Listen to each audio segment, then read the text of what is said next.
over. And that is for these folks on the room to come over here. We've got our friends online, and it's going to be better if they can see your beautiful faces. So yes, so join this table. Let's bunch up a little bit more over here. So, and our friend that Rise Above welcomes you to his table. It's getting lonely over here. I know. But welcome. Thank you guys so much for coming. We've got some spots over here and here. Thank you for braving the back to school traffic, for coming out here to talk about scenario planning.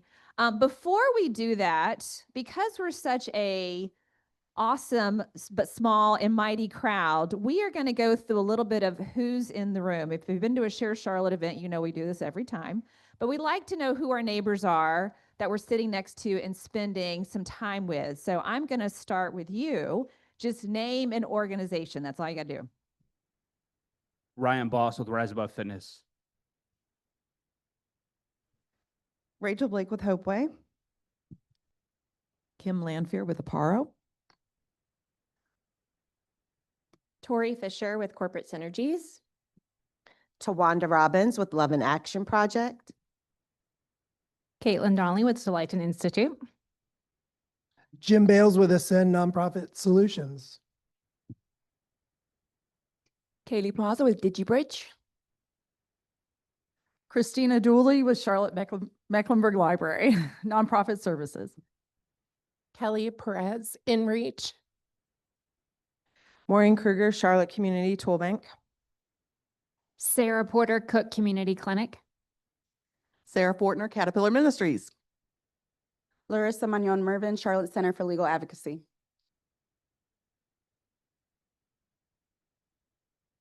Good morning. I'm Mary Gallivan. I'm reminded that I was on the original board of Share Charlotte, which is so much fun. And I just returned to Charlotte after several years away, and I do consulting in the nonprofit sector. Hi, good morning, everybody. I'm Deepa with the Moronkas Foundation. Whitney Feld with Bissell Ballantyne Legacy Foundation. Nice to be in the room with y'all.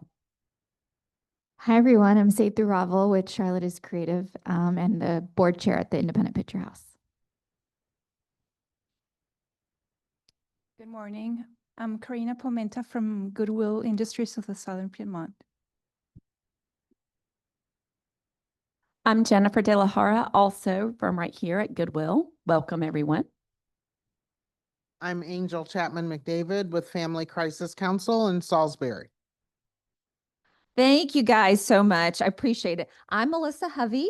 I lead Share Charlotte. Thank you for joining us today for the fourth session of the Nonprofit Business Agility Series. As you know, this series is in response to what we're all facing, this really unique and kind of scary time. And what we really, our goal is through all of these is to listen to you, to provide the tools that you need to help navigate this time that we're in right now, very unique time. Our last session in July, we talked about the One Big Beautiful Bill and its implications for you, for your donors, for corporations and things like that.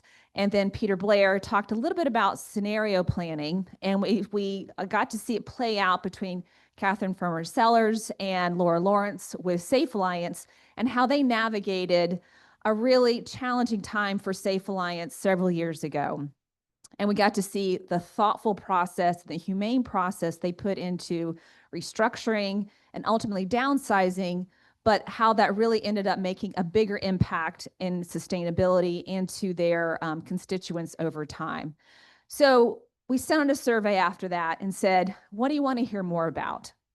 And he said, tell me more about the scenario planning. Help walk me through, give me the tools that I can use to help navigate this, potentially do this in my own organization. So that's why we're here today, for Peter Blair to take us through how this actually works and give you guys the tools to do it. And then at the end, Tracy will tell you about the next two sessions that we have coming up here. But I just want to say thank you for being here. Thank you for being present, for going through this with us, for taking the time. This is a safe space. We are welcoming our friends online as well. that are here, but we're really excited to start this off. But before we begin, I'm going to turn it over to my friends at Goodwill to tell you a little bit about all the great spaces they have for you guys to use. Thank you. Good morning and welcome to Goodwill. My name is Carola Cardenas. I'm Director of Partnerships here for the Workforce Services side of the house. So we have all of the retail, all of the donations that you give to Goodwill. We use those funds to be able to give free training. So we do 3 different verticals, and we do IT, finance, and construction and trade. We also bring people into the building, and when you were introducing yourselves, I heard a lot of common names of people that we hear that come into the building and they provide services for the community. We do that, and we welcome anyone who would like to come in and offer services. They can come and talk to me. I'm the only Carola in the entire Goodwill system. It's just like Carol, but with an A at the end because I have to be a little extra. And we also have some space that we provide here. So when you walked in, you might have seen Skyla, you might have seen CCHC, but there are some partners that you don't see, that are partners that give services to those in the community. And we do have some cubicle space that's available. So if you're thinking about renting, leasing a 3-year term or less or more, depending on what your needs are, you can have a conversation with me, and I'd love to entertain that and talk to you a little bit more about Goodwill and how we can partner together. Thank you so much and welcome. Appreciate it. All right. Without further ado, Mr. Peter Blair, CEO of the Lee Institute. Thank you. Thanks for coming today and digging into some of the hard work.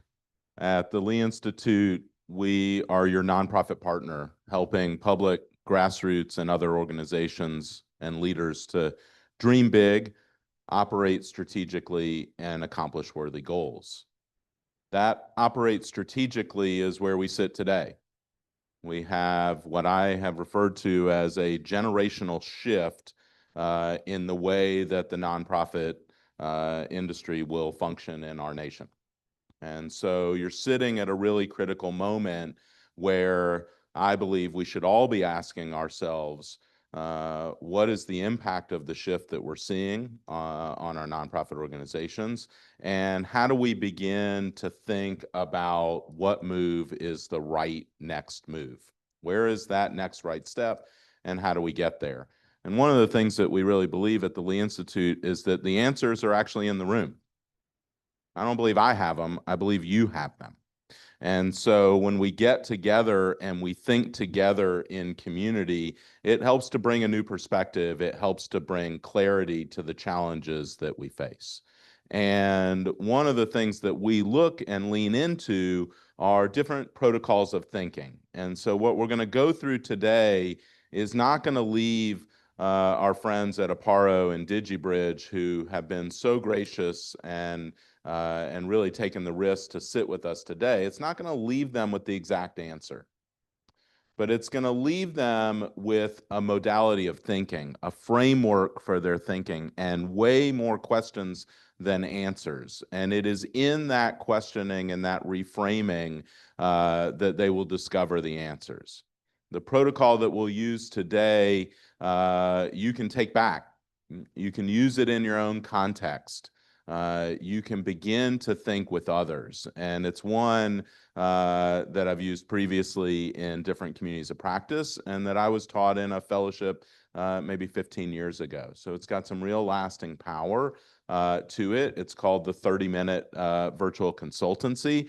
And we've leaned into it from an organization called the Center for Leadership and Educational Equity. So there are lots of great folks out there who are thinking about these challenges and thinking with us as we go through. So today we're going to go through it twice, and I'm going to stop along the way to really think about both the micro and the macro learning that we're in today. So to teach the protocol, but also to think with our friends. And we've got some great folks who've agreed to be peers. So I want to thank everybody who's agreed to sit in the fishbowl here and think and be vulnerable. It is really a great exercise, and I'm excited to dive in. So we're going to start and we're going to dive in with our friends at Aparo. So if you've agreed to be a peer, please come on up and take one of the seats. Kim is going to come up and take one of the seats as well. Wherever you want to be.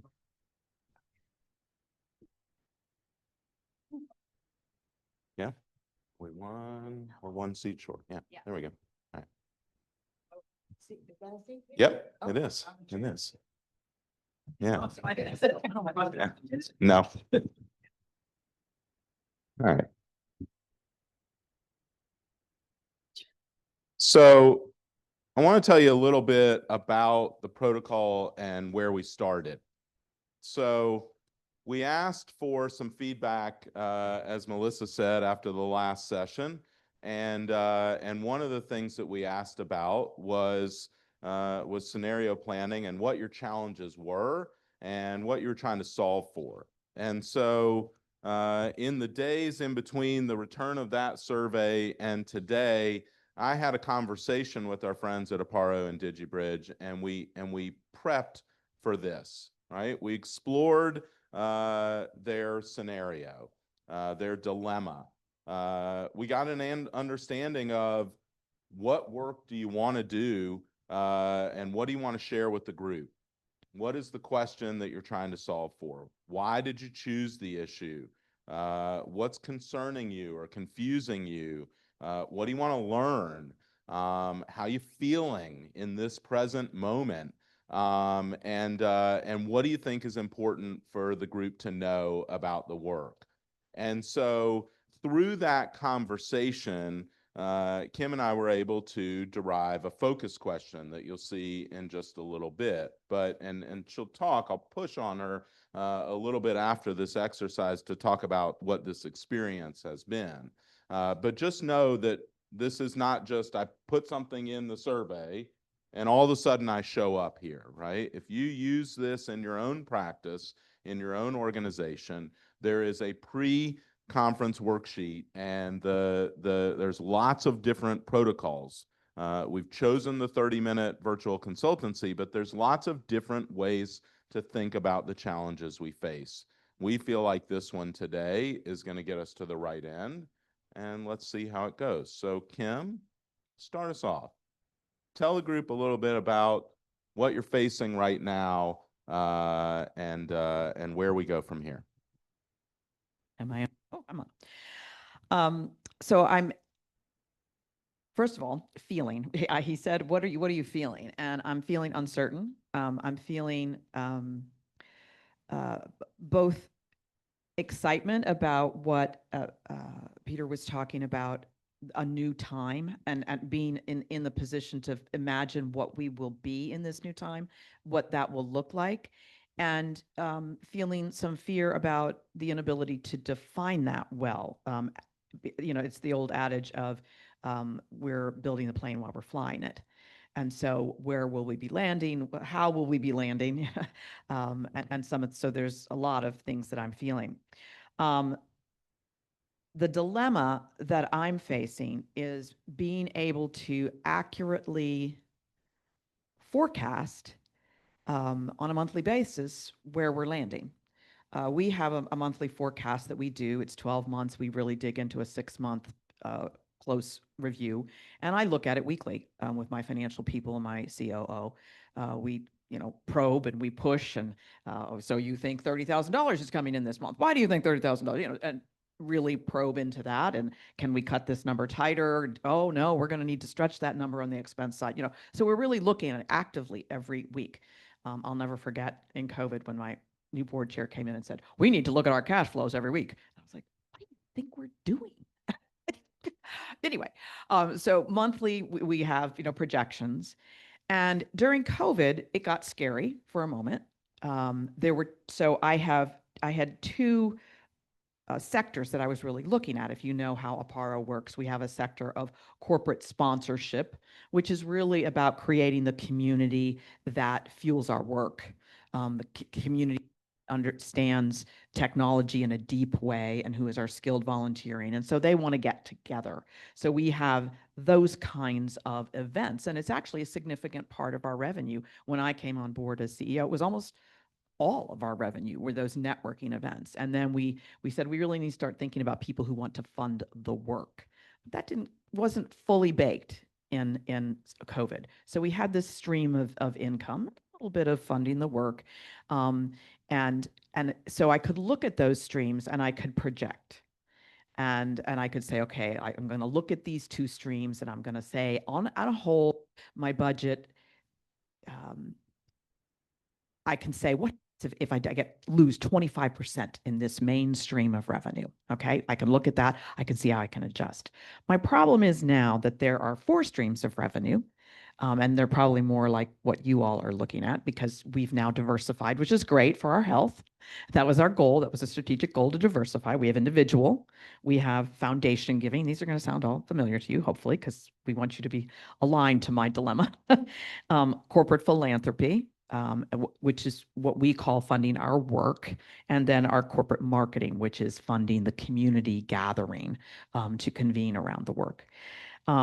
And my problem, as I look at it, the dollars, the amounts are changing. I can't predict them as well. The funding priorities are changing. And within the organization, not just once, I'm not just waiting for the priority to change. It's like, well, we're moving here, but maybe not. We're going to be moving. So it's a moving target. And the timing is shifting. So where I knew the cadences were for funding coming in, all 4 of these areas that I've said, individuals, foundations, corporate philanthropy, and marketing dollars, they're all shifting. They're telling me, well, thinking about this a little bit. And this is all since January, 100%. I mean, I tag it to January when things started changing in my cash flow projections. And I can't peg it. So as a CEO trying to run a business, I want to be able to know when my critical point of crisis is. Am I getting close to it? I have to tell my board of directors. It's just really hard for me to do projections right now with all the unknowns. And so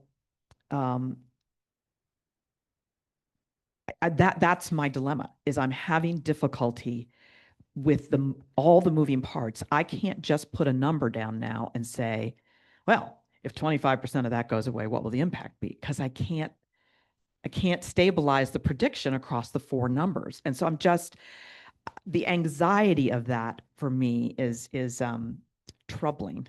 I mean, I feel it sometimes physically that I just can't get a handle on it. Like I've been a CEO for 13 years. Through 2008, through COVID, I can get a handle on the numbers. I ran an international business for Citibank. I can get a handle on the numbers. And now I'm having difficulty with the numbers. And I want to have that confidence so that I can see when my business is coming to a critical point where I have to talk to my leadership about making some significant pivots, or whether I'm okay. And I don't want it to sneak up on me. And that's my problem. It's sneaking up on me monthly. I'm looking at it like, okay, gosh, didn't expect that. So that's where I am. 4 streams of revenue, and there are amounts changing, funding priorities changing, and timing shifting on all 4. And I just can't get a handle on them. That's my dilemma. All right. So we're going to pause there for a second. So where we are in the protocol right now is Kim has presented the dilemma, and the peers have made some notes, right? They've got some questions, and we're going to move to the focus question in just a minute here. But what I'm going to ask is that the participants are going to have an opportunity to ask clarifying questions at this point in order to get more information that they feel would really help them to understand the context of the work. And these clarifying questions, and you've got a little sheet there that leads you through it, these are really yes/no questions, right? This is, hey, tell me about something that you said this, and I really want to understand more, but I'm looking for just a yes or no. These are just framing questions to understand the dilemma. So Kim's focus question.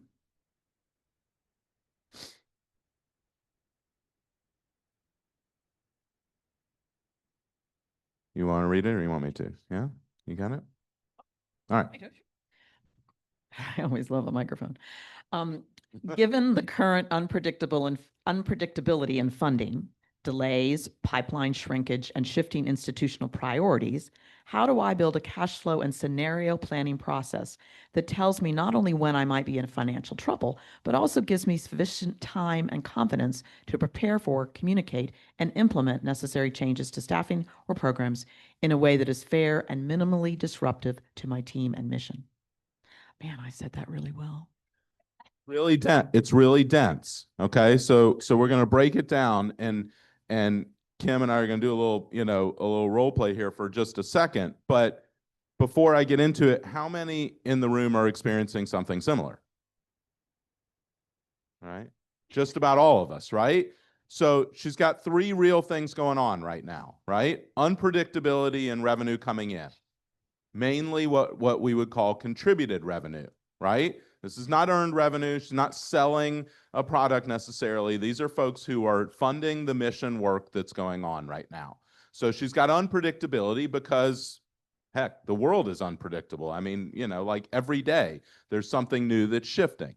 So she's got unpredictability. She's trying to build a cash flow and scenario plan that not only identifies when there might be a shortfall, but also gives her time.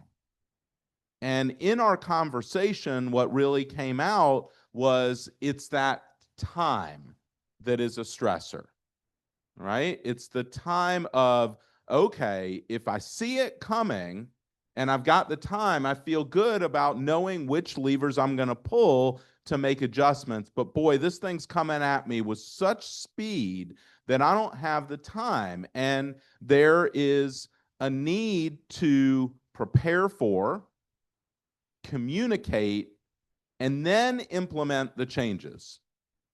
And to do all of those in a way that is minimally disruptive so that you don't sacrifice the mission and you don't throw your people, into a really bad situation, your staff, but you've got to have time to be able to do all of those things. To think about it, to plan for it, to communicate, and then to put it into action. Does that seem like a good summary of where we got to? Okay. So now we're going to go back to our group here of peers. And peers, this is your time to now ask clarifying questions. And this is a rapid fire with Kim. So Kim will need a mic. And here, I'll give you mine. And you're going to go back and forth, right? Anything that you need that's a yes or no right now to understand the question that's at hand. Oh my goodness. Do I just do one at a time? Yep, let's go, we'll establish an order, right? So we'll start with Deepa and we'll go around, and if Deepa's got two, then we'll come back to Deepa and so on and so forth, and you'll just go around in a circle. From Deepa to Jim to all down the line.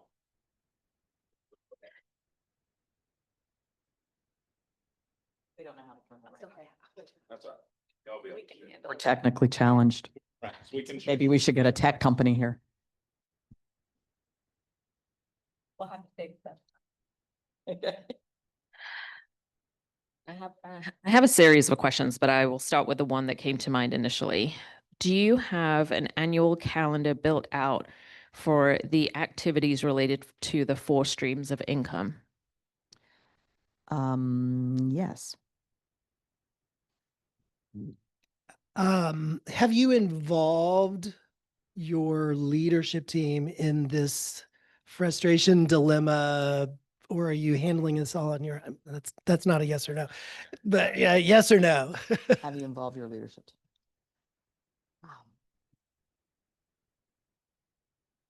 To some degree. To some degree. So yes, but no. Yes, but no. Right. I got to protect them. It's up to some, until I have some more Yeah. information. Sort of. Sort of. Sort of, yeah. Have you considered the worst case scenario? No, because I don't think we're there, but no. Have you had the opportunity to assess your individual donors' knowledge and awareness of what's going on with the other three streams and where they fit into this and possibilities for the future? No.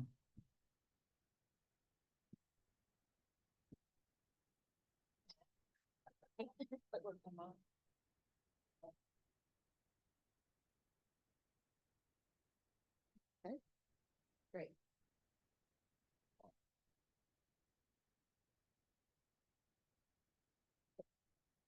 Have you talked to someone in your network that may be experiencing the same? Yes. Have you predicted revenue from any of the four streams that has not come through? Yes.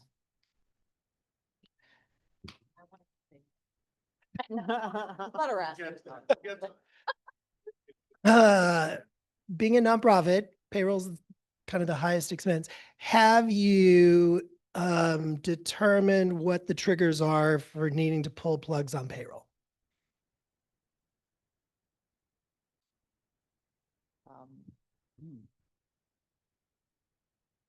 No. Do you have a 6-month reserve in place? No. Do you have a mechanism for evaluating? We did. For evaluating which programs, I'm assuming you have multiple, the expenses of those programs juxtaposed against the KPIs or the ROI that they're individually performing to help you have a metric for evaluating if a program has to be cut, which one that might be? It's kind of more than a yes and no because we have the analysis of like the cost of each program. So it's So I'll hold you to the protocol, right? Okay. So that's Okay. more of like, we'll get into the probing questions in a Mhm. minute. But if you were to distill your question down to just a simple yes, no, what are you trying to get at? Do you have a metric that informs you which program would possibly need to be cut first? yes. Have you looked in the past? The green light is on, let's see. Based upon your past experience, you've been doing this for 13 years. Have you looked in the past to see some solutions that worked then that you may apply to now? Yes. Mhm. Per your board or org policy, what do you have a healthy?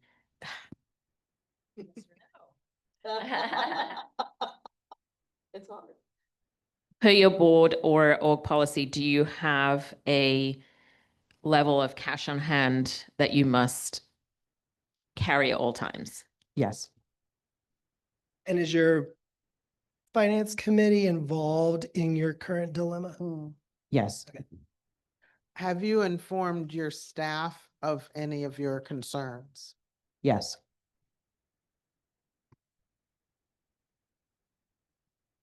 Keep it.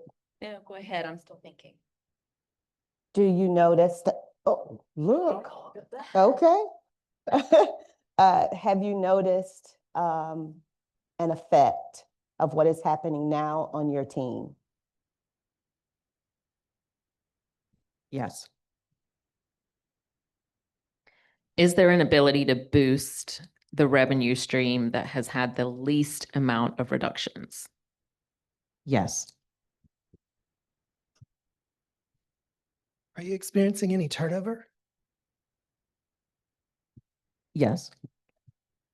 Have you considered any new revenue streams? Yes.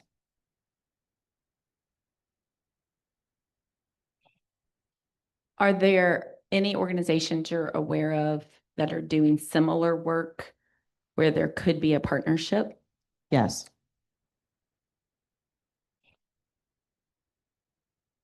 In your time of planning, have you written down the successful outcome of this? No, no.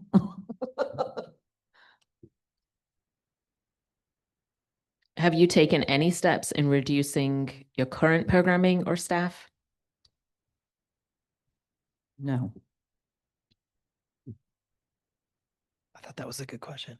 I've reduced expenses, but not programming or staff. I absolutely forgot my question because I was listening to yours.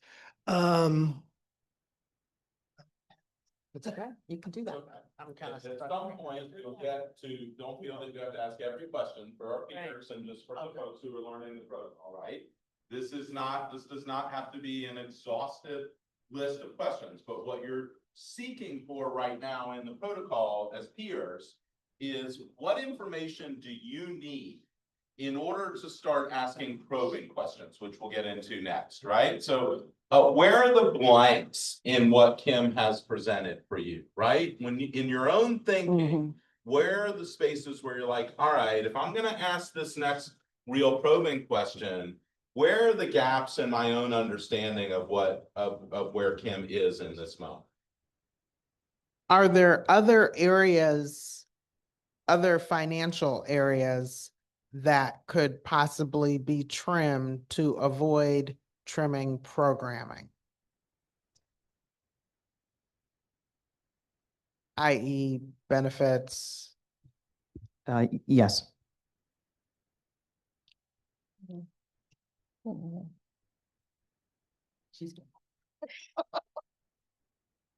Have you been able to be transparent with your champions, your donors, your corporate partners about your current situation? Yes. That was my question. Dang it. I was ready this time. That was my question. Yeah. It's probably true. How about have you understood?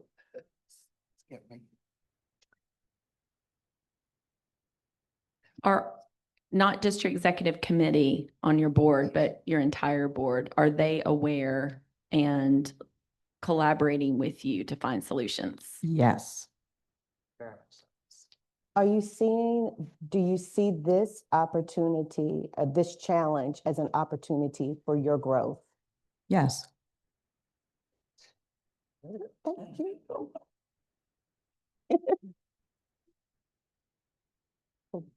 Any other clarifying questions? So this is now the point where Kim gets to put down the mic and pick up a pen, okay?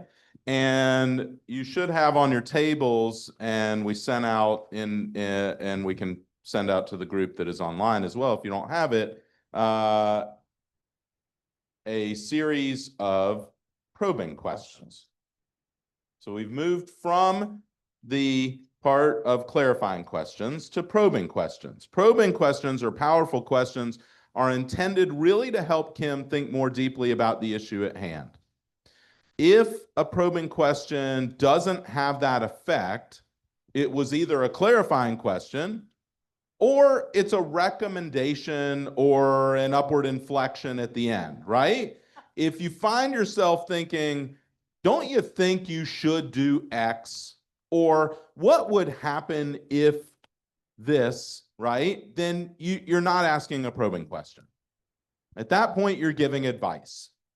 You're saying, this is what I think you should do, right? So again, what we really believe as a community is that Kim has the answers.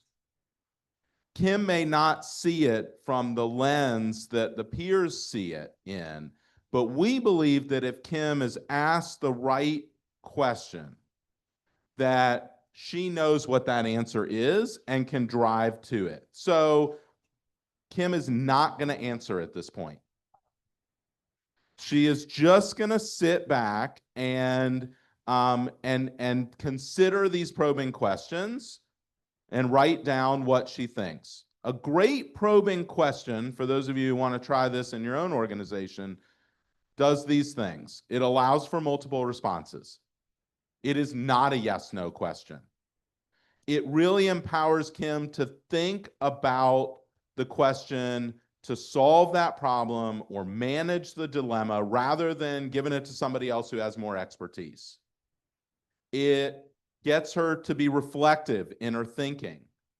And it is an impetus to move from that reflection or from that reaction to this reflective state. It's going to encourage her to take different perspectives. It's going to challenge her current assumptions. It's going to really start to channel inquiry, right? These are the things that it might provoke a paradigm shift or cause her to ask more questions. And so these probing questions sometimes can be difficult to frame, but those are the pieces, right? So why do you think this is the case? What would you have to change in order for X to happen, right? So you've got a little cheat sheet here, as do our peers on their chairs, right? And this is a time where peers, you're just going to ask these probing questions. Kim's not going to respond, but these are the things as peers that you are thinking about. You understand her dilemma a little bit more. What are the questions that you're asking yourself? You start again. Yeah. I had asked about the annual calendar of activities for all 4 streams. So is that calendar layered because of those 4 streams? Does it feel equal to the revenue that it's producing? And based on the timing of those activities, does it meet cash flow? And if not, can you make changes so that your cash flow is better matching your expenses?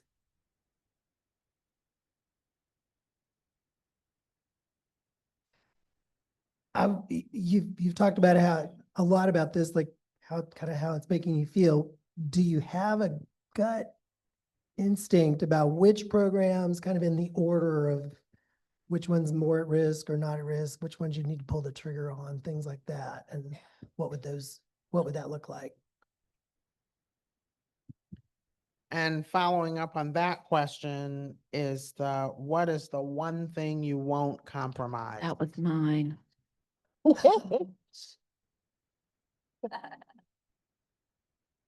Now I've got to pick another one.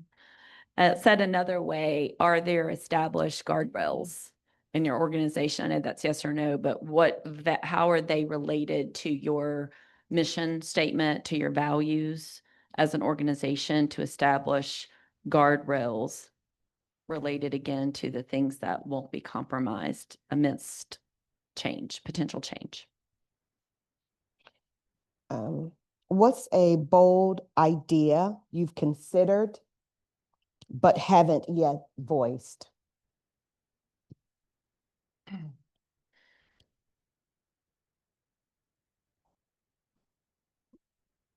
How do you center community need, but also demand?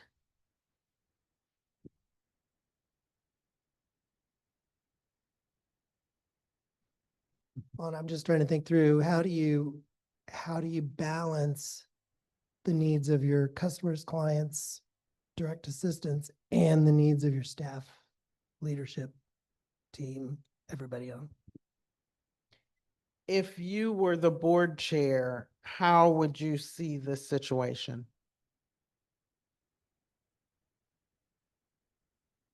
What is the best thing that could happen from this uncertainty? Is there an opportunity to assess some silver linings that just aren't apparent quite yet, but with the right leadership team, maybe something good could come out of this? That's good. I'll piggyback off of that and say, what would a successful resolution look like for you and your stakeholders?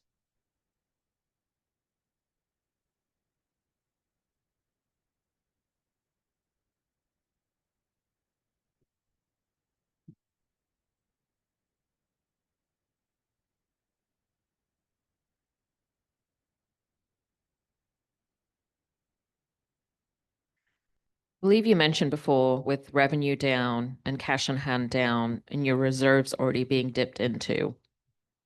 what is the number or the situation that's actually going to trigger a change within your staffing or further expenses?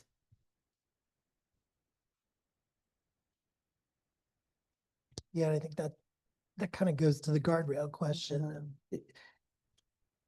I'm a finance guy, so is your finance committee going to be actively involved, or are they already actively involved in figuring out what those guardrails are? Are they asking for more information, or are you being able to provide them with more? What information would that be? And maybe have you asked them what that information might be?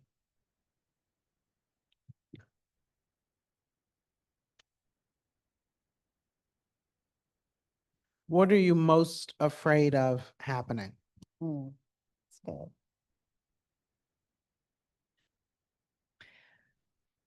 I think you mentioned you were there during COVID, right? Are there any similarities to what happened during the pandemic from just the financial side alone, where you can draw parallels and maybe dig deeper, looking for resolutions that came out of that era?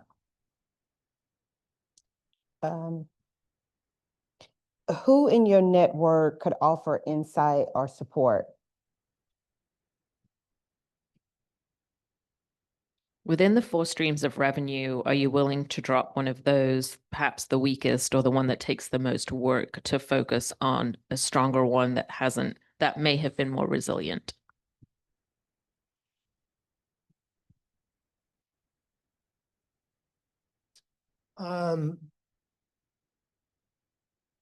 Instead of it being a yes or no question, who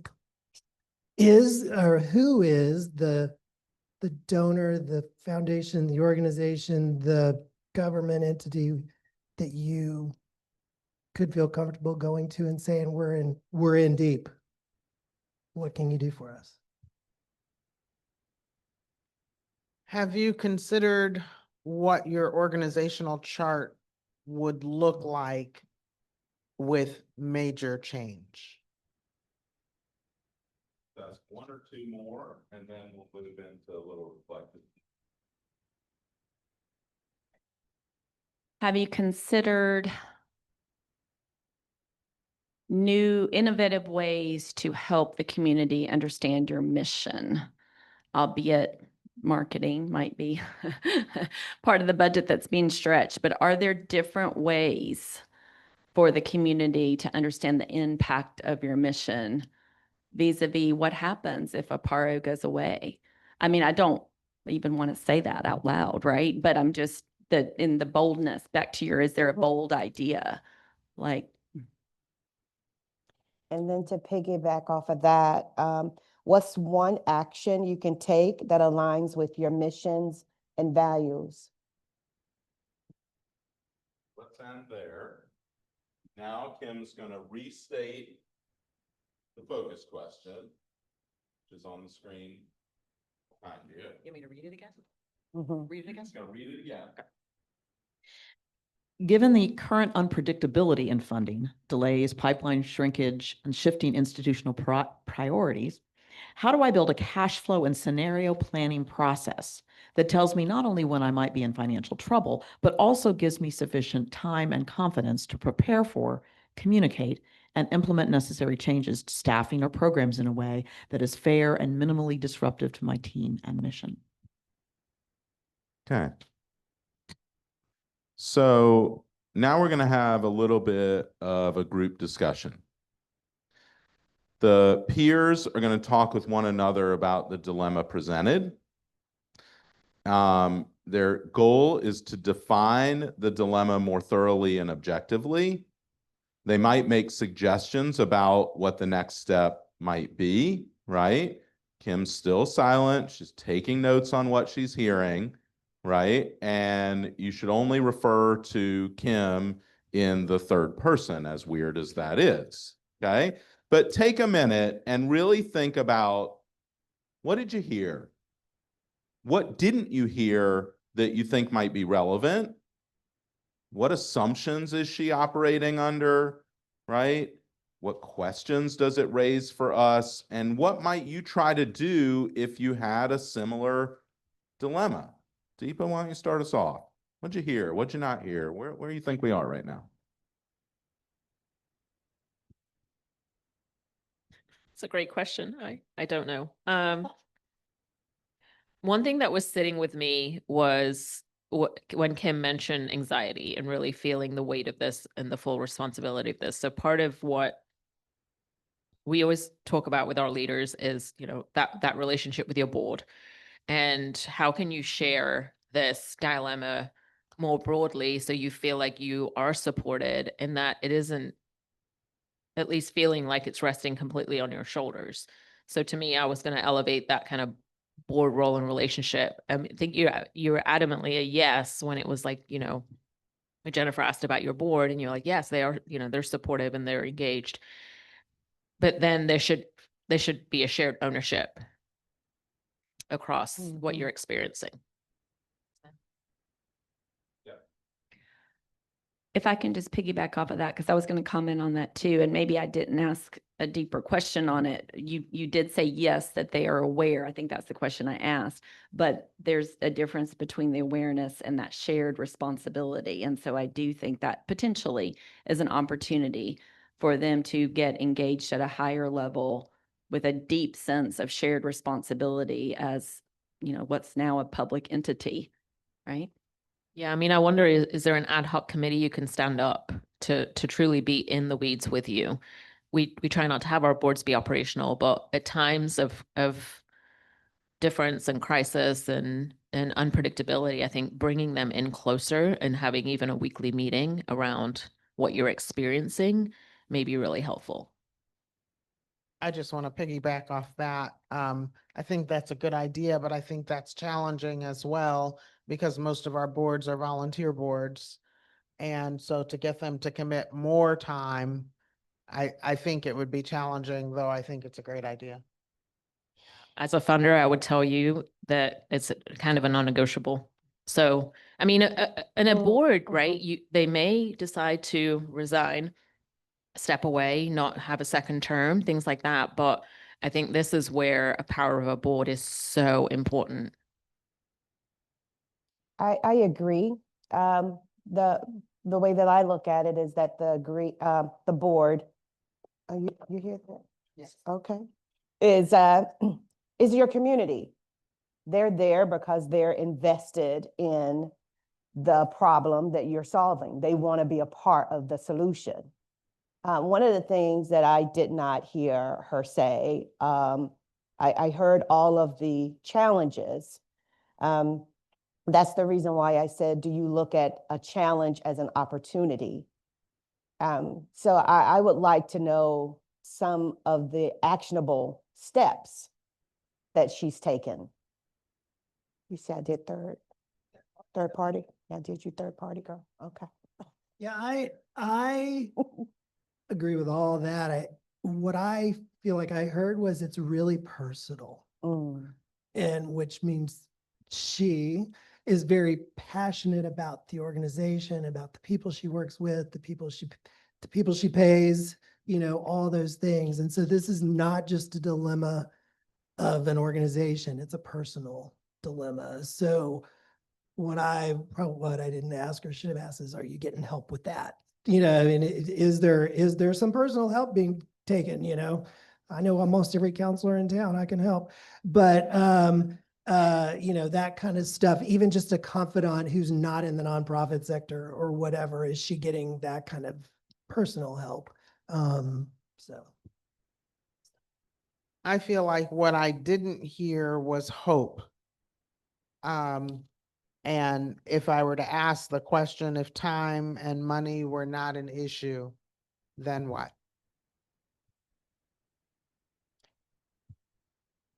I know we were doing the yes and no, but I'm really interested in finding out if she was a peer and on the other side of this, and she was giving someone advice, how would she see it differently? What advice would she give? Mm-hmm.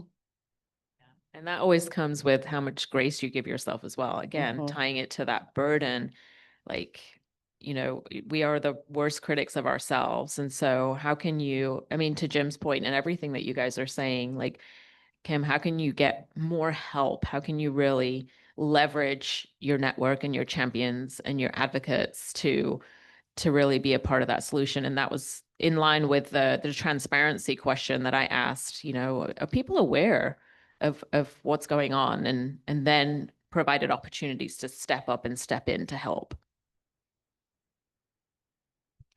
Which is one of the reasons why I also mentioned the individual donors. And I know that she mentioned that they're not necessarily aware, but I'm wondering what opportunities are there for us to, or for her, but also for the rest of us in nonprofit too, to educate our individual donors about the opportunity that's there, and sort of a new idea around collectivism and what that means for us in the future.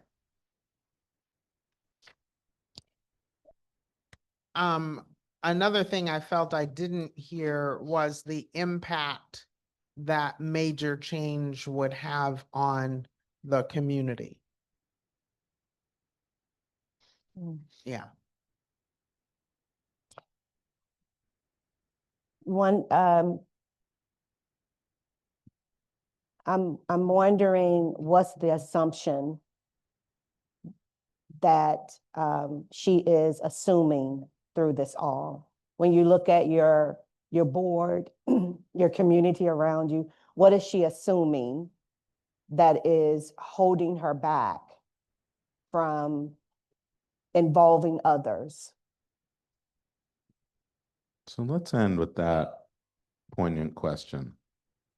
And now the way this works is that Kim takes a moment to reflect on what was said, and to share a little bit about what she thinks she's going to do next. It's not going back into the dilemma or justifying what she has or hasn't done. This is just a reflection on what'd you hear? Justify. Right? Well, of course we do, right? It's a human emotion, right? It's like, well, but I tried this and I did that and I did, you know, but how'd it feel? I mean, you know, first of all, thank you. Like, what an incredible, you've made yourself so vulnerable in such a great supportive setting. You have now, you know, 5 or 6 champions here sitting beside you that are in it with you, right? They want to see you succeed, and we know that you will. But how'd it feel? What are you thinking about right now? What do you think are your next steps?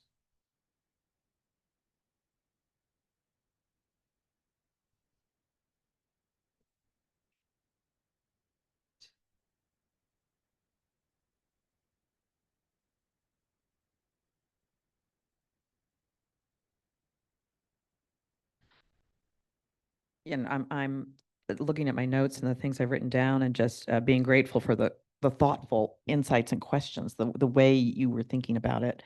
To have other voices is helpful for sure. I'm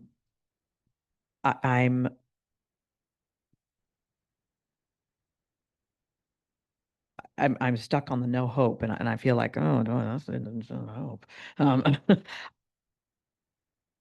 Because I definitely have it, and I feel very positive about where the organization is going. I just feel, I still feel I don't know the process that I need to more accurately look at these numbers. I definitely, and I'm glad that there was a question about, you know, the hope or bringing in the board, and those are all really good, and they're happening, and the positive outcome. You know, what would be the thing that you would dream of for the positive end? And I want to come up with a statement for that, because I think that would be helpful for me to have as the, you know, instead of being in the weeds, focusing on the what if, thinking, yeah, but this, that out there. I think that would be really, really helpful. Definitely thinking about, you know, it's not your problem alone as a person. That is a, what do you call it? A trait that I take the responsibility like that. So it's good to have it called out. And I guess I got to figure out how I, you know, temper that some or get some support for that or whatever that is. So those are all really good things that I'm thinking about action wise.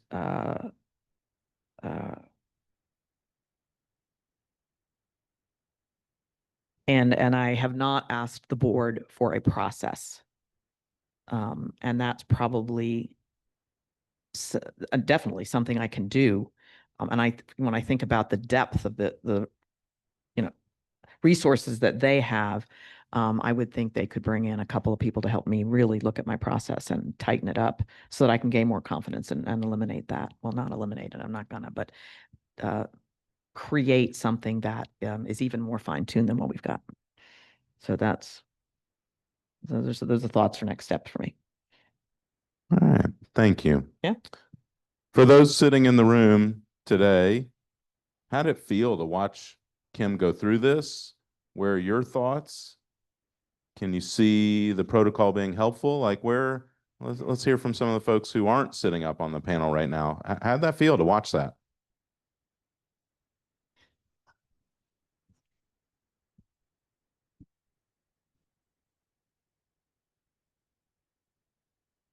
So in a weird way, I felt like I was almost one with her and like in solidarity, having experienced some of the same things and feeling the pressure of being in that seat, even though I wasn't in that seat. You had a comment as well? I mean, she said, I just love Kim Naparo, so. So no, just solidarity. I mean, you could kind of be empathetic, but at the same time, sympathetic. So, and when you know somebody that you care about and you know they do good work, then you feel challenged yourself.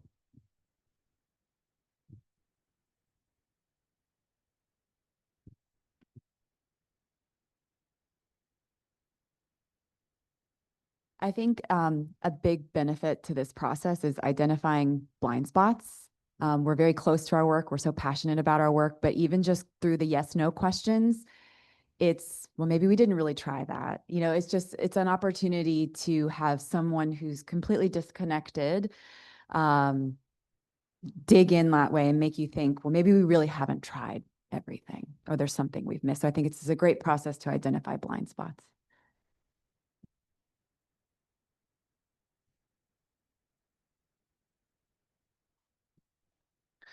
I apologize because I walked in late, so I'm kind of getting caught up on what was actually happening. But I was like all into it.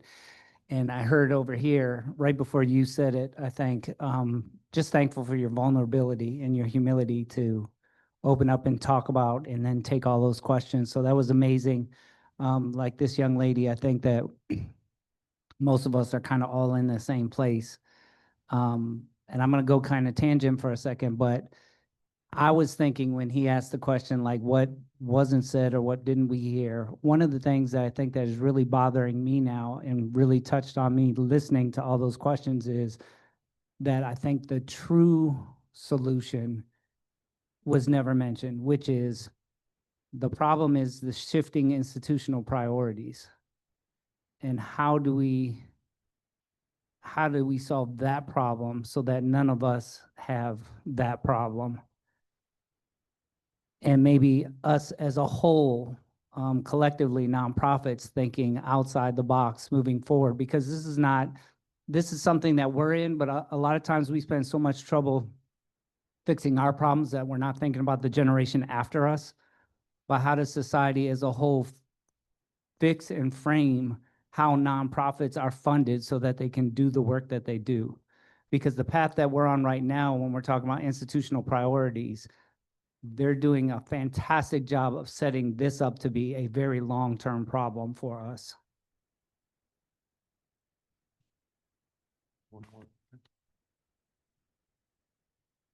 So I'm going to give a little bit different ask to this because I'm not emotionally connected and I don't deal with funding directly. So what I initially heard was that Kim had difficulty with moving parts, with the numbers, and it was hard for her to prepare. And I don't feel like that was answered. I feel like in the end, it was all about empathy and sympathy for her well-being. So I feel like those, those answers, I feel like we didn't give her, it wasn't addressed. Like, what are some more stronger actionable items? Like maybe turning towards another peer and having another peer sit with her and go through how she, I know your board member would be a good person too, but sometimes when you can find another peer that you trust, and you get along with and really go through those numbers and see how they're preparing and maybe sharing that. I don't know if that would work, but, and then also looking at what, if you're duplicating services, mission creep, anything like that. But yeah, I just feel like, some of those questions, some of your concerns weren't completely addressed. So. All right. Thank you, Kim. You've been an incredible partner in our thinking, and I want to thank our peers. And so Kim's going to go back and get out of the hot seat, which I'm sure she's really excited about. And we're going to do it a second time. Yes. You want, yeah? Oh, yes. We're going to bring up Samantha with DigiBridge. Yay! She's And I'm so sure excited she's like now. super excited to sit in the hot seat after watching that, right? But again, Samantha and Kaylee and I had a conversation in preparation for this and really thought about what the challenge is that DigiBridge is facing right now. And again, we selected these thought processes, these challenges, these dilemmas with an understanding that many of you are going through the same thing. And I'm interested to hear how Samantha frames it, because we had an interesting discussion as we got there. So, right, those of you who are peers are just sitting there taking notes, right? You're thinking about what those questions may be, the yes/no questions, right? Clarifying questions is going to be the first step. Those of you who are peers in the audience right now, right? Think about what this would look like for you if you were going through it, and take it away. Tell us a little bit about your dilemma. Great. So I am the Vice President of Advancement, and October will represent 1 year with the DigiBridge team. And I think it might be helpful just to provide a little bit of background about our organization, because it's how we sort of arrived at the dilemma that we wanted to bring to the group today. So DigiBridge has been a part of the community since 2014. And when we were founded, this was during Project Lift. So this is when technology was first being introduced into the classroom space. And our founder and CEO at the time noted a large gap that we had students and educators alike that didn't understand how to use technology in the learning space, how to use it to enhance learning. Some of it was based on the fact that these were kids who went home and they didn't have this technology at home. They didn't have access to Wi-Fi at home. So when DigiBridge was first founded, it really was about the technical side, bridging the digital divide, which is where our brand comes from. We were doing one-to-one classroom consultancy, teaching the teachers and teaching the students how to use these tools in a meaningful way. Fast forward to about 2019 or so, when we had a leadership change, and we also took note of some really major changes within the community. We like to pride ourselves that we work with the community, not for the community. Or I'm sorry, yes, that's right. Sounds like the sounded weird coming out. But our mission is to spark interest and persistence in STEAM. And so that's STEM that we're all familiar with. We added the A for the arts, which we know is where a lot of innovation and creativity comes from. So we thought it was a critical piece to add in. But what we were noting is that as priorities within the school system were changing, and there's a heavy emphasis on math and literacy, less and less classroom time was being spent in the sciences. And at the same time, we had growing industry. STEAM jobs, STEM jobs are growing at a rate that far exceeds non-STEM jobs, but we have a workforce that's not quite prepared to fill those. We also noted that there's a lot of disproportionality in terms of representation in STEM fields. We don't often see folks with different racial backgrounds or coming from different socioeconomic backgrounds represented in particular in leadership roles in these often very high paying jobs and jobs that require some different background. Not all require a 4-year degree. So taking note of what the students needed and what the community needed, we evolved our programming. So now DigiBridge still has an emphasis on technology, but we actually embrace the full suite of STEAM curriculum.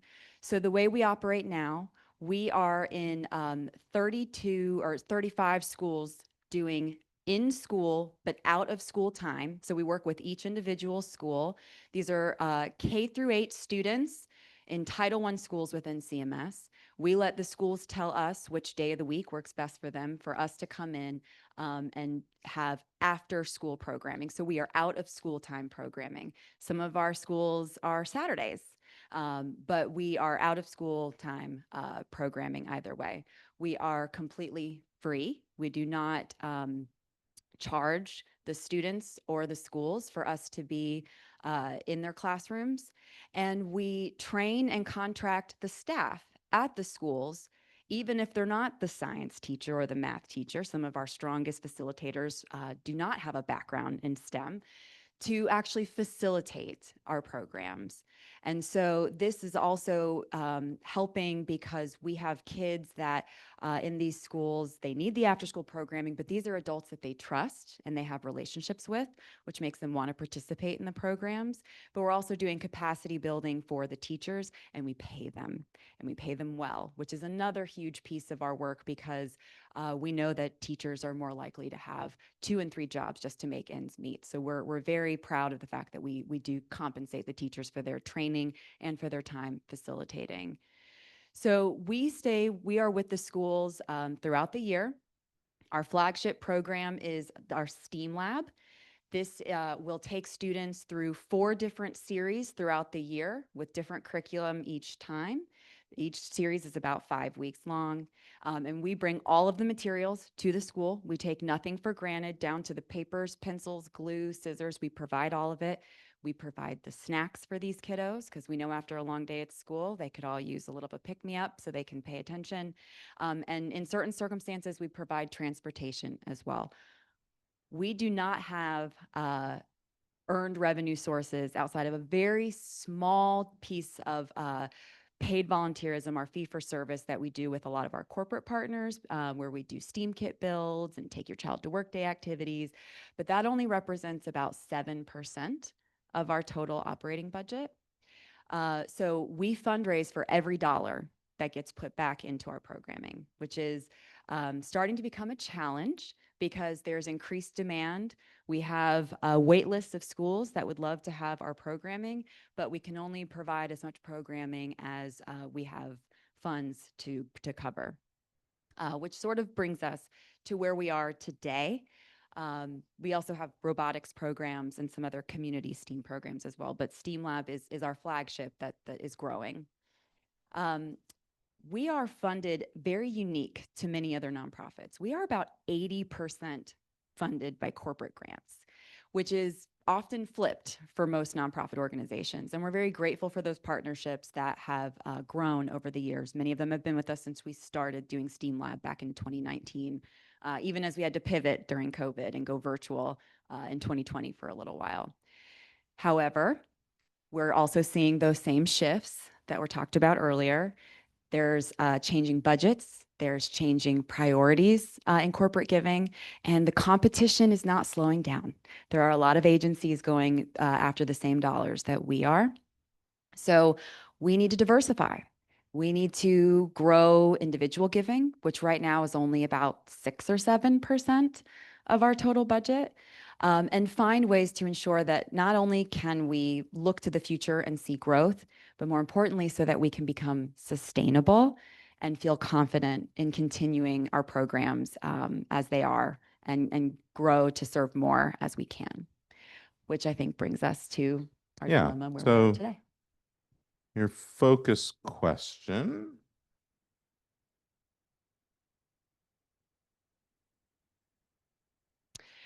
So our focus question is, how can DigiBridge effectively align its messaging to clearly communicate its expanded STEAM programs and mission in order to build public awareness that supports the development and growth of a sustainable annual giving campaign to diversify revenue streams? And I'll just quickly add to that. The reason that I gave the background is if folks have heard of us, they still think of us as that DigiBridge. They think of us as the technical side. So we talked about in preparation for today, maybe just some general lack of awareness of really what our programs are today, why we serve the age group we serve, how we deliver the programming, and why it matters. So that's a big challenge that we think is keeping us from growing, in particular, individual giving. All right. So peers, what clarifying questions do you have for Samantha?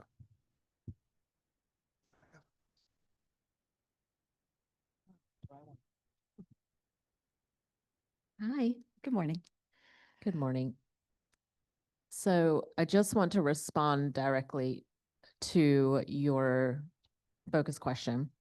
Do you think that marketing and launching a annual giving campaign is the same thing?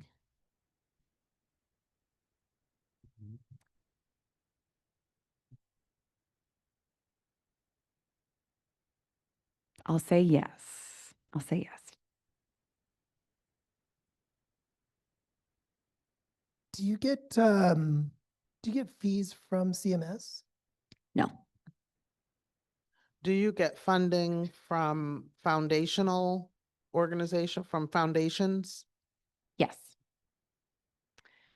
Do you have community leaders who act as ambassadors to lift up your mission in the community? Not officially, no.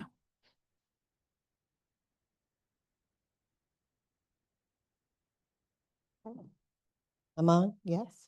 So this is just for a future reference for me. Do you charge currently for the robotics? No. Do you have 100% board giving? Yes. Have you considered a name change? Yes. Are you a member of the Chamber of Commerce? No.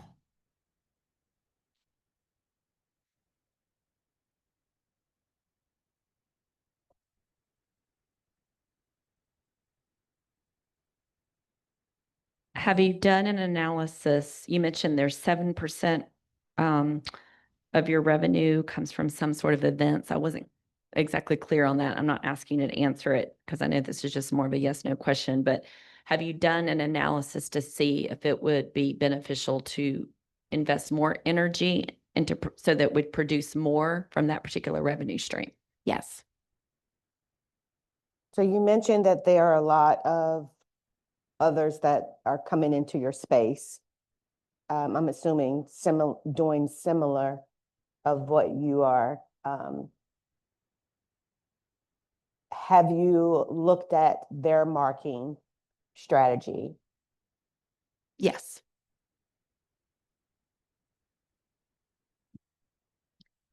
Do you continue to solicit former board members?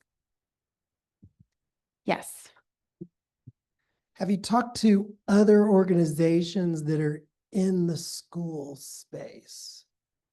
Maybe not necessarily in digital, but in the schools. Yes.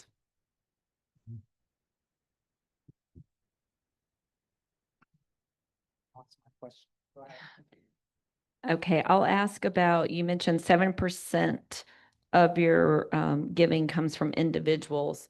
Do you feel that they are aware, your individual donors, regular donors, of the situation that you find yourself in? No.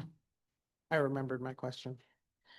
Do you have any sort of community appreciation event to thank your donors?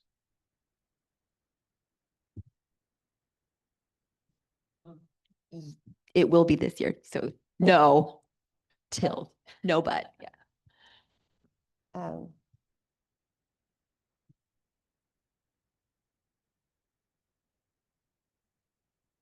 have you did a closed door with your board, with your community to look at your why? Yes. For the 6 to 7% of individuals you mentioned, do you make an ask with a specific ask consider amount?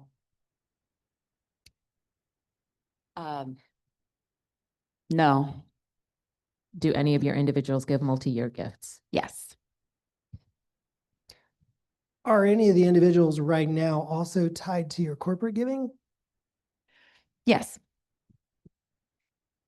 Have you, have you considered or are you launching a marketing campaign at this time?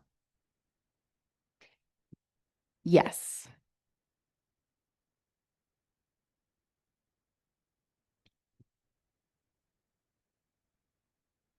Do you have metrics that evaluate the effectiveness of the different, you mentioned you have 4 different series showing growth, whatever it is that you're measuring that helps you inform you of the most vulnerable or the least effective of those? Yes. Do you have a yearly program where you bring the schools together to showcase what they've learned to the donors and the sponsors for the year? Yes, for one program, not for all. Clarifying, Okay. right? We're getting into like, hey, I sort of think you should do that. Okay, right? So yeah. Okay. according to the protocol. Okay, okay, You last okay. questions. I'm gonna take it back. Yeah. Okay. Part of this is learning the protocol, like learning the way of thinking. So few last clarifying questions, and then we'll move into probing questions Okay. where you can start to think about that. Have your board members hosted small cultivation events at their home to help broaden your messaging within the community? Home, no. But yes, just not at home. I was just going to ask, have you reached out to any fundraising professionals around this question? Yes. Okay.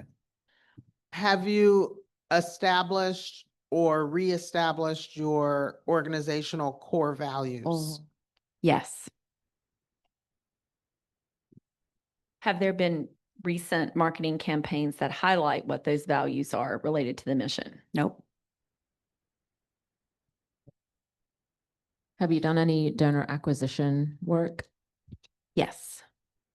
And have you ran your current donors through any kind of a donor search software? Yes. Let's move into probing questions, right? Our peers, take a minute just to jot down what you think those probing questions are. Again, these are helping the presenter to expand their thinking, gain more clarity around their dilemma, not suggestions in disguise, right? But let's see how we're thinking, right?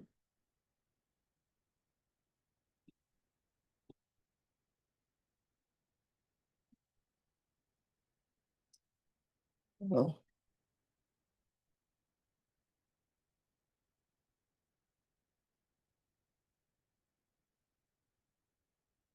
So Samantha, what is holding you back?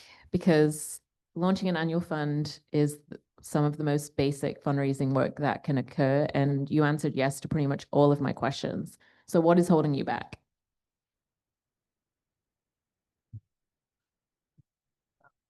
Oh, that's right. She's not allowed to talk. Oh, yeah. I was going to ask something around, do you know, or that's a yes or no question, but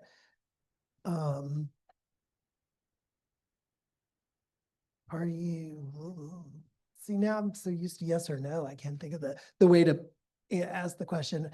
My question was around your peers in the space. Like you mentioned, there's the they're becoming more folks in the space, but are you actively kind of checking them out, understanding what they're doing, maybe even trying to probe into who's funding them, looking at their 990s and kind of doing some research on how they're doing it. And, you know, competition, I guess, looking at the competition and all those things.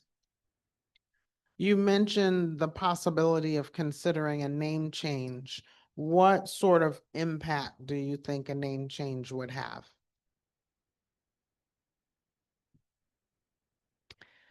I asked previously about a marketing campaign related to your mission so the public can understand, and mentioned ambassadors. And upon hearing about the possibility of a name change, I'm guessing that that may be one of the things holding back until that is further defined. But I guess the probing questions would be, how can we move leadership on the board along to making that decision vis-a-vis a strategic plan that includes marketing so that the community knows what the mission is. So if you had no constraints, what would you do?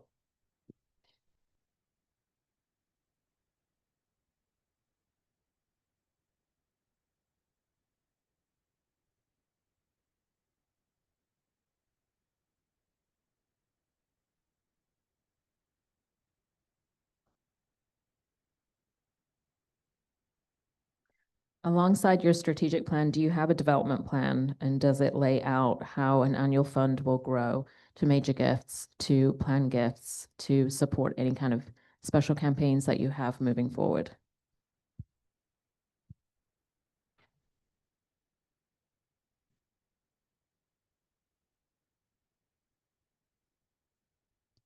Because your current funding obviously takes time to do what you're doing, what's the timeline you have, like an on-ramp you have to take away from that to start doing something else, knowing that it's also going to take some time to get some of those donations in? Like, what have you factored in terms of timeline and other major factors like that?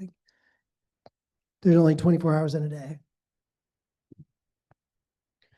How did you determine that you need to expand, to effectively align your messaging to clearly communicate its programs and mission? How did you determine that? Yeah, that's good. You mentioned that 80% of your funding comes from corporate grants. And for those of us that were at the last Agility series, we learned about the shift with the One Big Beautiful Bill.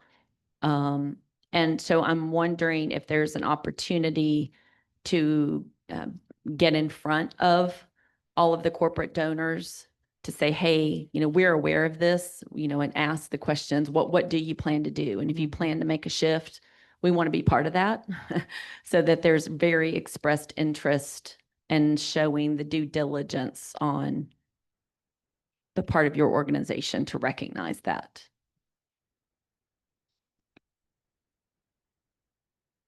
So I was very interested in, sorry, your name? Angel. Angel. Very interested in what Angel said, and I just want to peel it back a little more. The focus is the mission. The focus is the marketing. You feel it's the marketing piece. I'm interested to how did you get to it being marketing that you guys needed to improve or change?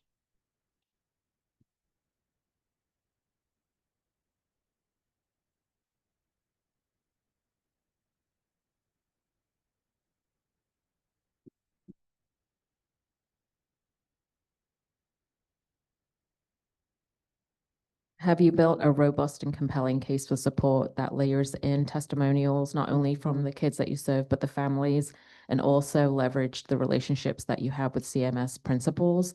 If you want to build public awareness, having quotes from those types of stakeholders is really powerful.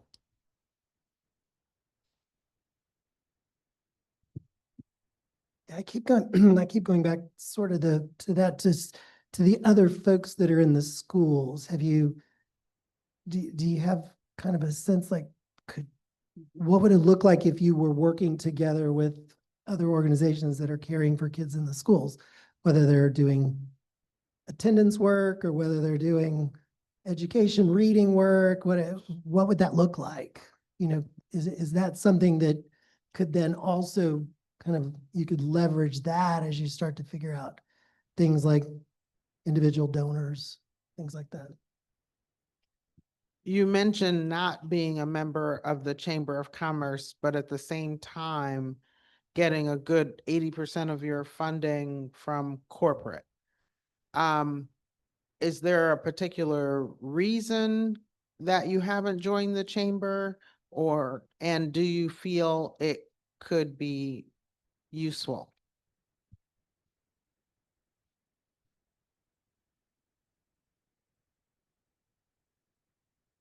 Yeah, maybe just a couple more probing questions, and then we'll move into the discussion. I don't have enough. So 80% of, come from corporate. You mentioned, I'm interested in your board's participation, but also I would like to know, what might the board or the funders, how will they view your situation? How would they view this? Like, have you just thought about if you were to put that out and just share it, what do you think that they would think? My last question is about donor retention. So have you done an analysis on your donor retention for those that are retained, actually doing one-on-one outreach to talk to them about why are we a part of your philanthropic journey? And for those that have decided no longer to give to the organization, also reaching out to ask why, and maybe bringing them back into the fold. So Samantha, why don't you read the challenge question again? How can DigiBridge effectively align its messaging to clearly communicate its expanded STEAM programs and mission in order to build public awareness that supports the development and growth of a sustainable annual giving campaign to diversify revenue streams? Hears. What did you hear? What didn't you hear? What assumptions is she operating under? Talk a little bit about the challenge. I did wonder if there is a development committee as part of your board that would be able to dig in and help execute. It's nice to have a plan, but then if you're a staff of one, it's just really hard to prioritize. So building a little bit of an army behind you to help with that would be huge. I was kind of feeling like maybe the question was a little too narrow in terms of wanting to create an annual giving campaign versus what other revenue streams have been looked into, program service fees or government, God forbid, those kinds of things. I know, right? I was thinking out loud. I was wondering if the problem is more on the marketing side or more on the financial side. That's good.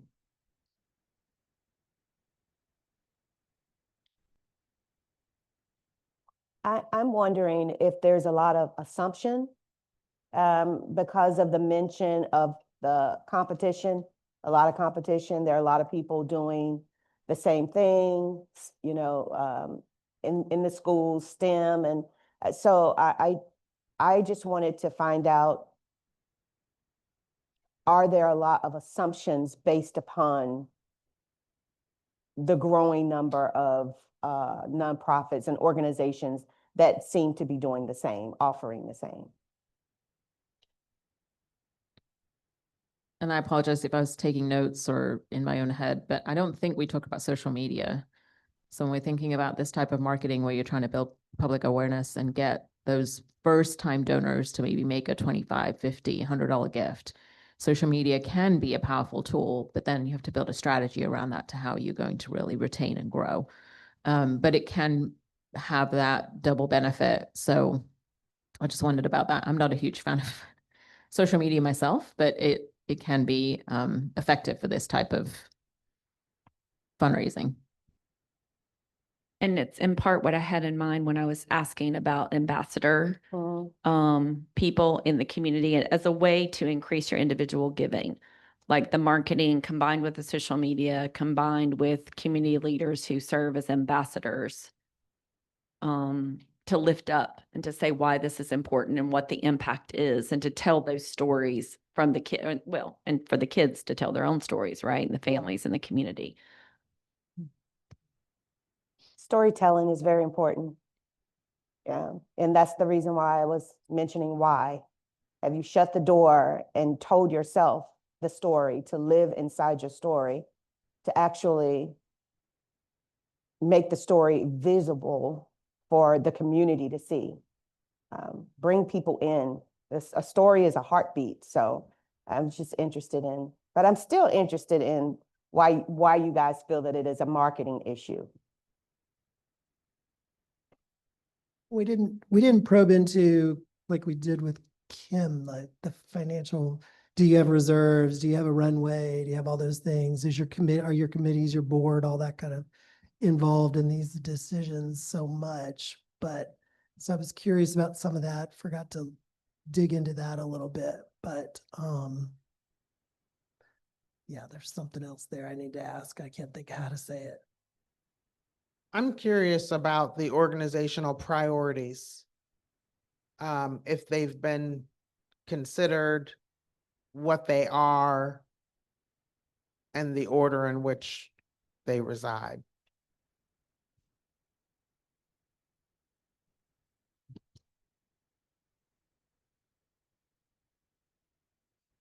And I always like to take yourself out of it. So if you had a friend that was dealing with the same dilemma, what advice would you give that friend?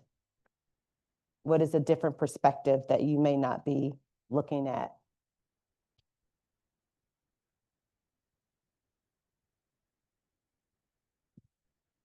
So just my last comment, and I think Christina, you talked about this with the last scenario, is if you had a peer in the space that could help you build this out. I mean, this is the kind of work I did for 10 years. So, you know where to find me anytime. And I just wanted to comment back, I think you've mentioned a few times about other partners that are in the schools. They may be doing different work, but I'm looking at this question here, or this thought that says creates a paradigm shift. Like, I'm wondering how we can collaborate together in the community to help lift up the importance of all of the after-school programming, even as just a different way to frame the value add. And maybe it's multiple partners that are doing, different things in the schools, but just centered around like a common theme like that. If there's a way to, I don't know, just combine the marketing in the context of the total impact of the community, where other organizations can also benefit, and ultimately the children and our collective future, right? So Samantha, take some time now to, what are you thinking? What have you heard today? What's changed your perspective? Where do you go from here? Yeah, and a lot of this really was actually very, very validating, because some of this are a lot of the hard conversations that we've been having internally as well. And so, hearing it in this framework just says, yes, we do need to do the work. So a couple of things, that stood out. We are preparing as an organization to revisit our strategic plan, so understand those priorities, what's shifted since we did it 4 years ago, 5 years ago. But launching that annual fund is something that, since I came on board, has seemed like low-hanging fruit. And so it's like it's time, especially because we have seen such a shift, and the competition is not just amongst the other agencies, but in particular, like in the programs that they provide, being a competition to necessarily DigiBridge, but the dollars being applied for. That's, because we hear from a lot of our partners, we want to spread the wealth. We want to make sure some new people get funding. So it's also just competition in that the funding partners want to see their dollars go different ways. And that's not all, just some that we're hearing from. So definitely launching that annual fund and doing the prospecting work and understanding who's been with us for 4 or 5 years and maybe giving incrementally, but they're committed. So are they, in a position to make a more meaningful gift? So doing those specific asks instead of just a form letter once a year. We hope you'll come back. We hope you'll come back. We certainly do want to look at the branding. I think we are fearful of a complete dissolution of DigiBridge as a brand because it does have some equity in our community, and we want to pay tribute to that. But so then what else do we need to do to make sure that folks do understand that there's more than just a technical element to our work? So we do want to do sort of a marketing audit. What are we saying? Where are we saying it? Who are we saying it to? And certainly I loved the notes about ambassadors. We sort of have informally, we have some teachers who are fantastic and they speak at our fundraising breakfast, and students who have been featured in some of our materials, but I don't think we use that enough. I don't think we tell their stories enough or ask them to step up. We're starting to do more of that, but I think hearing that a few times drives it home that those are definitely some folks that need to be more present and more visible to the folks that we're hoping to get in front of. But one thing that I wrote down, I put a big circle around it, was having that case statement, which is something that has been sort of this North Star for me since I started, but it's time to put the work in and actually put that compelling document together with those testimonials. And so I've got some work to do. Mm-hmm. Yep. Social media, it should be a living and breathing document, but Yep. it holds it all. Then you pull what you need, depending on what segment of donor you're trying to communicate with. Yep. Thank you. So everyone, thanks to Samantha for sitting in the fishbowl and really taking a risk and being vulnerable today. Samantha, before you get up, just talk a little bit about, let's talk meta for a minute, about the exercise, and either you or Kaylee, talk a little bit about the conversation. Kim, if she's still with us here, talk a little bit about the conversation that we had to set up the scenario. What was it like to be a part of that conversation? How did your thinking evolve? Help the folks in the room to think about how this exercise now carries forward in their own context. Yeah, we started with, we want more individual donors. I mean, and don't we all? And then we talked in a lot of different directions, and we talked about, awareness, how, people are finding out about us, the relationship building that's taken place in the corporate world and what's not been there, which is, I think, where we kind of got back to the marketing element of the dilemma of the focus question. But I think it was good because we hadn't, met before. And so just to kind of allow ourselves to say, like, well, we have this sort of end result that we're hoping to achieve. We want more individual donors, but really, what's the problem? So I think it was a good exercise just to, again, get outside of ourselves a little bit, and think a little bit more tactical and strategic than just where's more people to write checks. So I think it was good. And this as well, just the probing questions, like, are we asking the right question? Are we thinking about it the right way? It's helpful. We're a small staff and a relatively new staff. I think our most tenured person outside of our CEO is in year 3 or 4. So there's a lot of growth, and we want to stay fresh. And so these conversations are really helpful for that. Yeah, I mean, working with someone, you, Peter, in particular, to help formulate the question was very helpful because you fine-tuned it. I came in with the issue, I need a process. I'm feeling like what I'm looking at isn't what I'm normally looking at. And you helped, really take it into a very clear statement, which was helpful to come in here with that. I do have a little concern that people in the room feel like Aparo is in trouble financially based on what we talked about, and we're not. So I want to make sure that's clear. I just want to make sure that we can manage it so that, because it's also swirling so much, you want to have some clarity in the vision, and that's what's lacking. But the process to start it off really helped focus, just really, well, you, frankly, Peter, really brought clarity to the language and the questions so that others could probe well, I think. I don't know that my dilemma statement was as clear as we were able to get to in the statement that you ultimately formulated. Yeah, I appreciate that, and I appreciate the clarification, right? We selected these organizations not because they're in some sort of dire state, but because they're in the state that we all are right now, right? The landscape is shifting underneath us.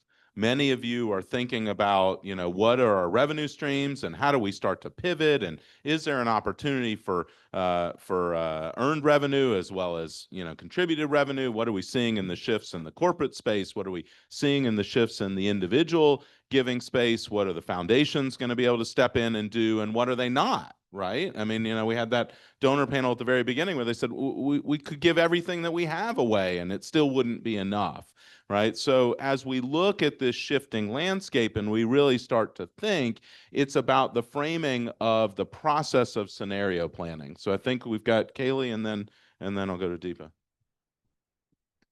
Yeah, sorry. Oh, she's good. I'm just going to kind of piggyback on what Kim said about the fact that we came in with a development question. So this is why Samantha's up there at the front. I'm the program director, but just sitting together and having the conversations with Peter that we have every day internally gave us a different lens. We started talking about our donor pool, but then we went down rabbit holes of, but we're not the same organization that we were 10 years ago, 11 years ago. So I think this conversation has opened up doors to put out there, not just how do we diversify our donor pool, but how do we rebrand ourselves and let everybody know what we actually do out there. So thank you so much for helping us guide that conversation and open that door.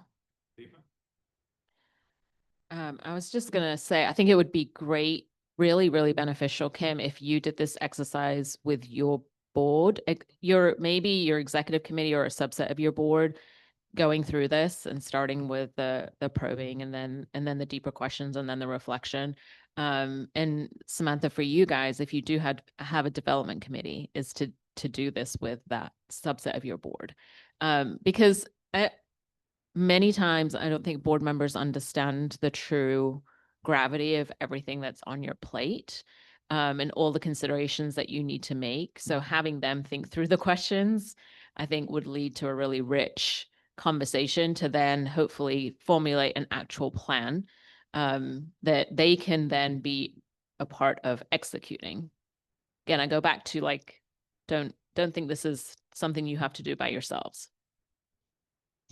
Well, first of all, I found all of this helpful. I've been around for a while.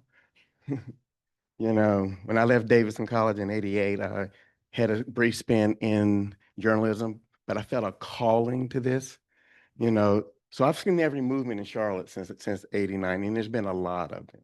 And so, but I relate a lot to DigiBridge because, similar to hers, 80–90% of our funding coming out was government funding.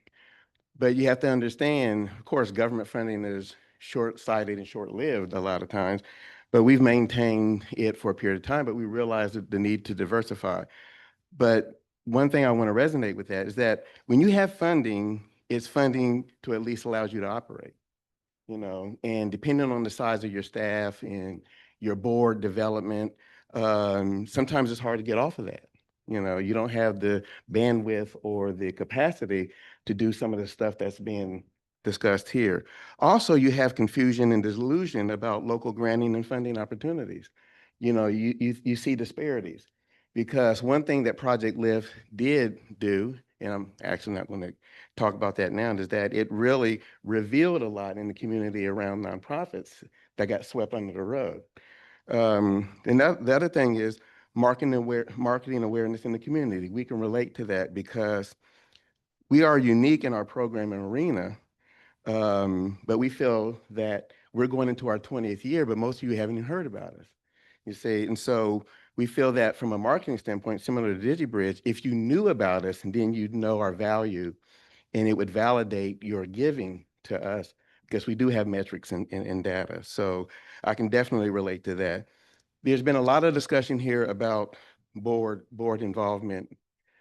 Almost every Share Charlotte, every entity here is deeply engrossed in the board development and engagement right now, because you see there's a dearth, there's an issue surrounding that. So there's a lot of assumptions going on relative to what's happening with DigiBridge or Aparo, that's pervasively the situation that all nonprofits, such as even YDI, is in, simply because of the dynamics I just mentioned. So in my last statement is, we probably need to have a conversation, because are you guys in the high school market at all? Probably not. But see, there's a lot of assumptions at these Title I schools that kids know technology. They don't know basic Microsoft Office. So I would like to have a discussion with you, because we have a great relationship with schools. Jennifer. Yeah, I just wanted to make a general comment, piggybacking off of thinking about the board engagement with this particular exercise, and to thank Peter for bringing this format, not just to answer the 2 questions that were presented today, but I would like to suggest for my EDs and CEOs, or really anyone in the room, you can actually use this format in all of your board meetings also. And it's not dissimilar to, I used to serve on the Board of Education for Charlotte-Mecklenburg Schools. And back in 21-22, we did a complete rehaul of our board governance structure. And now it's called Student Outcomes Focused Governance, whereby we, when the superintendent would present a report, we would put all of our clarifying questions first. It was all publicly made available. We had to answer those before going out to the dais. And then the time spent during the board meeting were strategic questions only related to the metric that we were measuring. And it's very similar to this. And so it's just an idea. I'm going to mention it internally here at Goodwill, as well as just a different way to go about governing, so that you don't get down into the operations, but you're asking your board members to look at a subset of data and then really ask those probing questions and those strategic questions as a way to help guide the organization at the level that I think they really want to, but sometimes struggle with how not to get down at the operation. So thank you. This was really, really great. Appreciate that.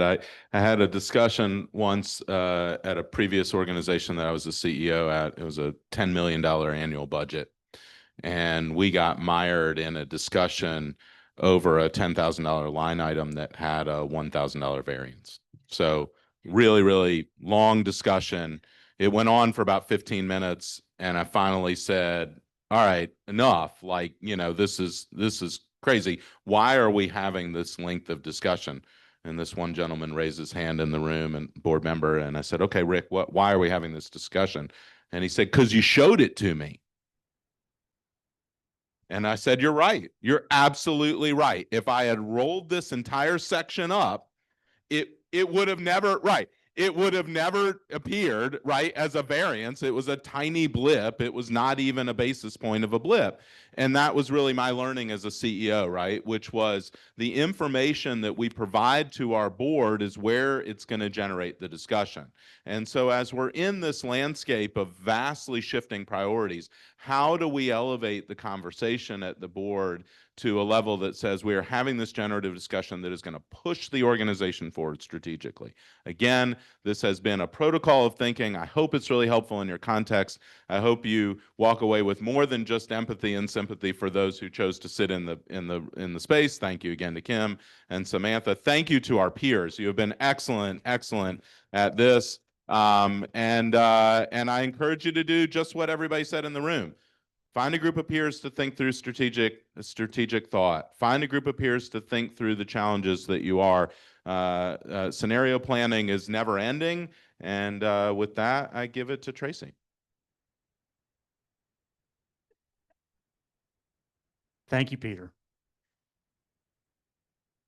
For those of you who don't know me, I'm Tracy Russ, and I'm part of the team at Foundation for the Carolinas and centered in the Robinson Center for Civic Leadership. And I want to recognize Laura Yates-Clark, who is our president at FFTC. And she joined us a little bit late, so I wasn't able to greet you coming in.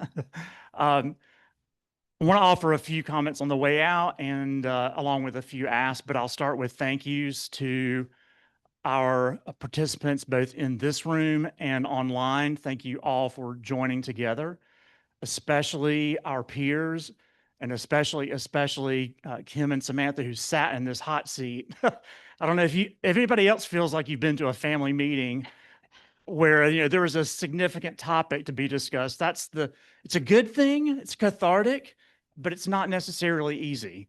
So thank you for occupying the not easy spot and showing the way for the rest of us.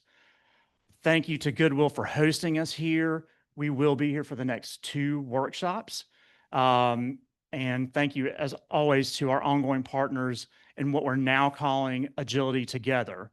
These workshops, the hub of resources that is based on the Foundation website, and what we're calling the Agility Core, which are volunteer experts from the community who will be in place on a volunteer basis to help you, some of you, on a sign-up basis with specific needs around things like financial planning, scenario planning, a little bit deeper dive.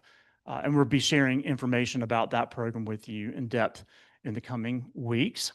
So be on the lookout for that. I want to ask you to please complete the survey. I don't know if the QR code has been shown yet. It will be sent to you as always. Really, truly, the core of the programs that in these workshops and everything we're doing is based on your feedback. So it's important for us to hear from you so that we can respond to you in the way that you need to be and want to be responded to as we're moving ahead with these programs. The next 2 sessions, let's see. Session number 5 now, calling the moment, the call to action. This will be a marketing and communications workshop. We will center closely on building up that case statement and working with participants to do that. I do want to point out that the foundation itself is a part of calling the moment with you. And to that end, a letter went out from the foundation to all of our fund holders, stakeholders, partners, potential partners, everyone that's ever subscribed to the newsletter, our widest possible audience. I think it's around 12,000 or so, essentially saying, hey, this community is in a moment of need and it is an urgent moment, especially for our nonprofits. And we offered up ways for individuals and organizations to help, which, to be candid, did include, of course, you can give through your donor advised fund at Foundation for the Carolinas. But we also pointed out that individuals, as they always have been and will be, are free to give directly to the nonprofits they care about, and we encourage that. We are a place and a resource for people to connect with specific organizations they may not know about. We can help do that. The copy of that letter is on that table right back there, so you can grab one on your way out. But we wanted you to know that we're in this with you, and that we're not asking you to do something that we're not doing ourselves. And we're in this with you. And that starts with communication around, hey, we're in a moment. Session 6 is around building up alternate revenue streams and models. We'll be working with financial experts on that session. That's coming up on October the 20th. And let's see. Also an ask. And Laura, I want to make sure the survey is still open, the impact survey? Okay.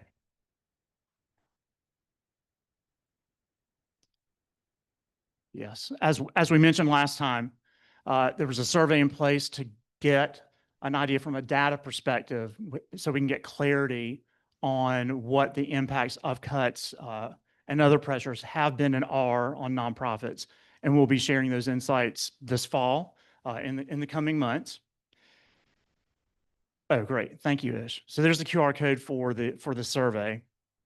And finally, I want to underscore the point around why we keep talking about moving through these times and this moment together. And part of it has to do with capacity. So hold up your hand. So if you imagine that your hand as a way to measure a system is the total GDP of our region, and we'll just say it's 12, 13 counties, however you want to put it. And that number is around $270 billion. One way to measure impact or ability to impact a system is just scale. So using that, it's not perfect. The nail, your fingernail on your pinky finger, represents the total assets of all foundations in our area together. Compared to this. Your thumb represents all assets combined, all nonprofits in our region. Now keep in mind that includes hospital systems, institutions that are large and nonprofits, and all nonprofits down to one person mission-driven nonprofits. So there's a way for this to land as like, wow, thanks Tracy for the downer. That seems now impossible. And yet we know we've done and do incredible things together. We know that. We're fortunate to be in a sector where people with passion and heart and skills and talents are leaders and followers, and that we're collaborators. We know that. And think about this. Think about how hard it is to do anything without your thumb. It's almost impossible. So we're an important part of this entire system, and we will be. The strength of our solutions and moving ahead is that we do it together. So our pledge to you is to be together with you along the way. This idea of vulnerability that came up today, which I think is so palpable for everyone, is very important for us all to be mindful of, in the way that maybe there's an opportunity here for us to find new relationships between funders, grantees, foundations, nonprofits, however you want to put it. That vulnerability is key. We want you to know we're in this with you. So don't be afraid to share reality with us. We're depending on each other to share reality so we can respond and be real about it. And with that, I want to say thank you again. We're looking forward to next sessions. There will be further sessions planned based on your input. We'll look forward to seeing you not only at the next sessions, but online, what have you. We'll stay in touch and see you soon. Sure. I just want to do a shout out for that email that you guys sent out. It was beautifully written. I sent it to my leadership team, and their immediate response to me was, "That's the best summary of this I've ever seen."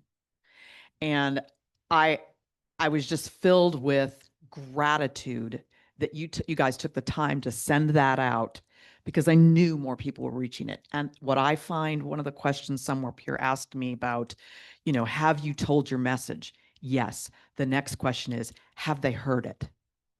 And I don't know that they have. And that was an important step. And if you didn't read it, take the time to read it. It was really well done. And thank you. I just wanted to make sure you knew that. Thank you, Kim. I appreciate that. And on behalf of the team at the foundation, but really that letter is a distillation of what we are hearing from you. So please hear it that way. Thank you. See you next time. Great.